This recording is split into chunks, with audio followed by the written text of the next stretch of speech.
Selain itu, etnik ini juga menggunakan pelbagai bahasa dan dialek serta mempunyai pelbagai adat resam yang tradisional.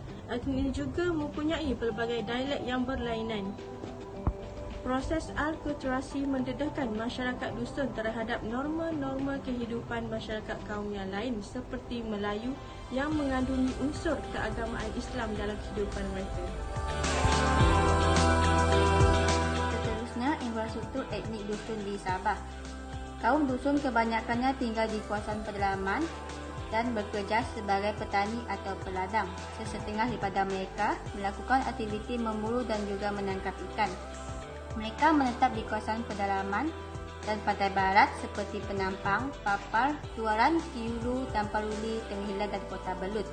Selain itu, mereka juga menetap di lembah bukit di Ranau, Tambunan dan Keningau, dan mereka merupakan petani tradisi yang menanam padi huma dan padi sawah. Etnik dusun lebih dikenali sebagai masyarakat kampung yang tinggal di luar bandar. Sebagai contoh, etnik dusun yang tinggal di Penampang dapat dikenal pasti berdasarkan lokasi, iaitu mereka berada di Sungai Moyong yang merupakan anak sungai terbesar di wilayah Penampang. Selain itu, etnik dusun juga mengidentikan diri mereka sebagai dusun laut dan dusun darat. Masyarakat dusun suka dibezakan jika hanya berdasarkan kepada dialek atau bahasa mereka saja. Oleh itu, untuk membezakan setiap sub-etnik kaum dusun, mereka dibahagikan kepada dua kumpulan, iaitu kaum dusun di pantai barat dan dusun pantai timur. Di samping itu, mereka juga dibahagikan mengikut lokasi penempatan, iaitu dusun kawasan tanah rendah dan dusun kawasan tanah tinggi. Masyarakat dusun tanah tinggi kebanyakannya tinggal di kawasan luar bandar dan hidup sebagai petani. Seterusnya, masyarakat dusun sendiri menamai diri mereka berdasarkan nama tempat, nama sungai atau nama pokok seperti Bundu, Gana, Liwan dan Tohawon.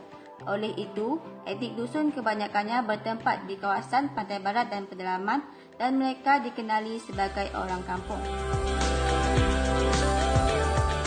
Baiklah, saya akan menceritakan tentang adat resam dusun dalam penghayatan jati diri sebagai warga Malaysia.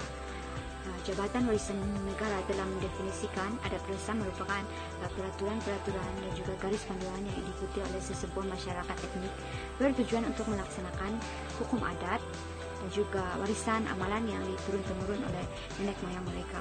Dan adat ini diteruskan bagi tujuan pengakalan tradisi masyarakat etnik tersebut.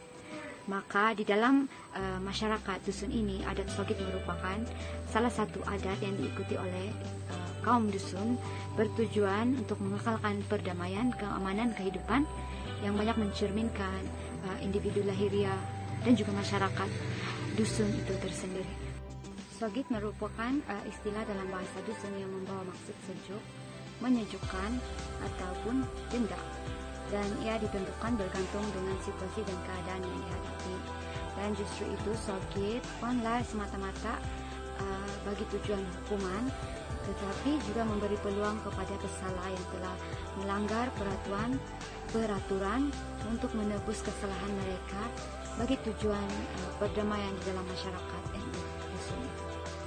Secara lazim, Sogit dilakukan melalui upacara ritual yang dipanggil monogit, dan monogit ini dilakukan mengikut situasi dan keperluan individu masyarakat dusun, dan terdapat dua situasi yang memerlukan ritual ini dilakukan.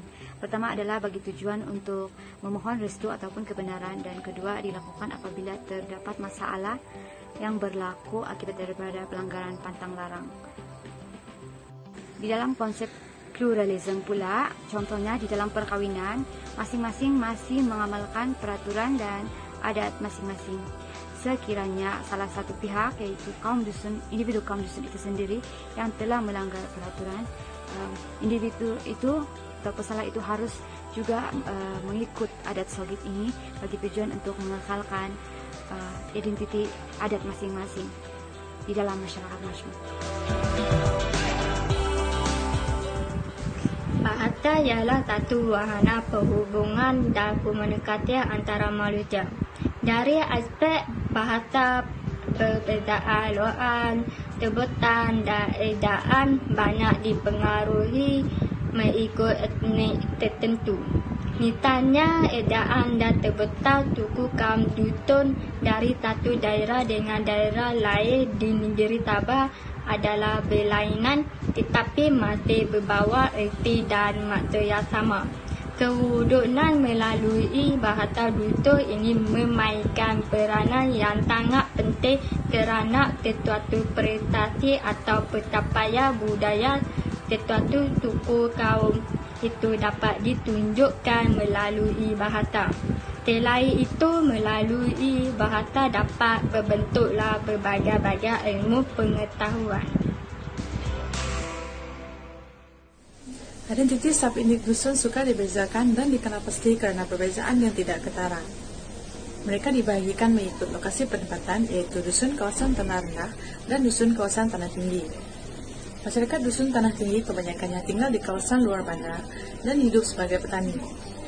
Masyarakat dusun sendiri menamai diri mereka berdasarkan nama tempat, nama sungai atau nama pokok seperti Bundu, Gana, Gonsomon, Kimaragang, Lumut, Liwan, dan Tuhawon.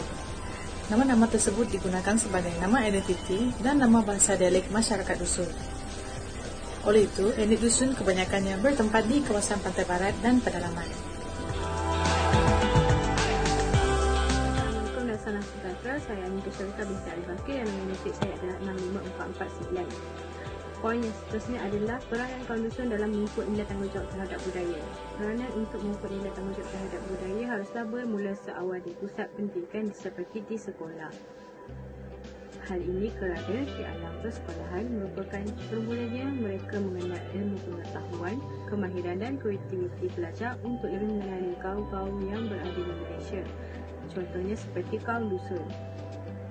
Selain itu, mereka juga akan lebih menghargai dan cintai kaum dusun dengan menyertai pelbagai aktiviti-aktiviti yang menarik dan terdapat di dalam kalangan kaum dusun. Contohnya, bermain-bermain negara di sini kaum dusun, menyertai majlis aplikasi makanan-makanan kat kaum dusun dan juga memperagakan baju kaum dusun supaya kita semua yang berlainan bangsa dan agama akan lebih mengenali dan mengukur rasa cinta antara satu sama lain. Selain itu, sebagai tanggungjawab ibu bapa, haruslah memupuk semangat dan mengamalkan nilai tanggungjawab yang positif dalam kehidupan kekeluargaan.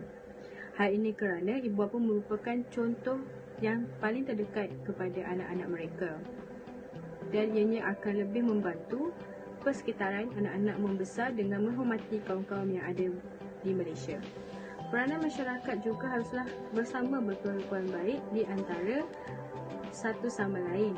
Ianya agar membantu kita semua untuk membina negara yang harmoni dan stabil. Nilai kejujuran, integriti, toleransi, ketempunan, keadilan serta menghormati orang tua dan kesedaran sivik yang besar haruslah dikekalkan juga supaya generasi yang akan datang lebih rasa nilai tanggungjawab untuk menghargai kaum-kaum yang ada di Malaysia, terutamanya adalah kaum dusun. Itu sahaja dari saya. Terima kasih. Malaysia telah menjadi rangka tindakan bagi negara-negara maju yang lain yang mempunyai populasi berbilang kaum. Malaysia ialah negara yang masih mengalami pembangunan yang semakin maju, juga mempunyai beberapa konsep integrasi kemasyarakatan iaitu akulturasi, asimilasi, amalgamasi, segregasi dan pluralisme kebudayaan. Di samping itu, masyarakat dusun juga salah satu etnik yang terdapat di Malaysia. Terdapat beberapa aspek dan ciri-ciri masyarakat dusun yang menunjukkan masyarakat dusun membantu dalam keharmonian negara.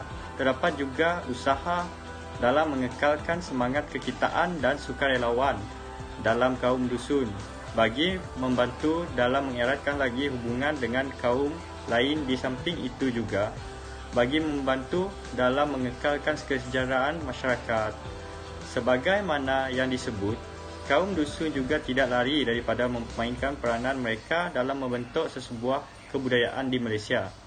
Namun begitu, kaum dusun bukan sahaja memainkan peranan yang penting dalam aspek kebudayaan di Malaysia, malah mereka juga berperanan sebagai penyumbang ekonomi kepada negeri Sabah.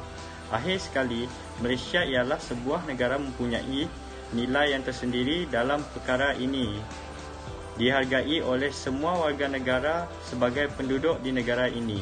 Sekian, terima kasih.